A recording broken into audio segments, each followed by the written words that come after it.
back to Motech Performance. I'm Mike, that's Jay, and this Tesla was not in for a Remus exhaust.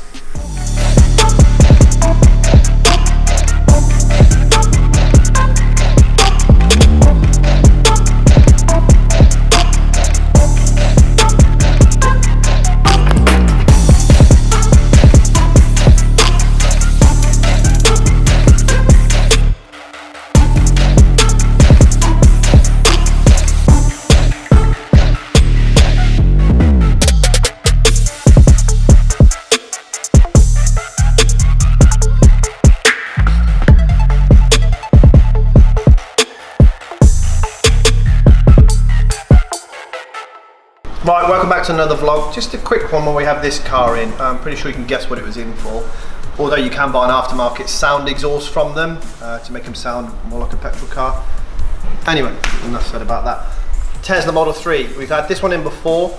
This is now back in to have a conversation potentially about body kit. It's also got some aftermarket Vossen wheels on, which really suit the car really well. We've actually got another Tesla booked in, I think later next week as well. So it's becoming quite popular. Model 3s, this is a Model 3 Performance. These things are awesome, rapid, quick, technology is amazing, and build quality is okay, but it is what it is. But yeah, awesome car. So this one today has had the Eibach Pro kit fitted to it. We can also offer an anti-roll bar kit as well, which I think the next customer's in for as well. But first of all, we're just doing these springs. So let us know below what you think of this Tesla Model 3 sitting on Eibach Pro springs. Thanks a lot.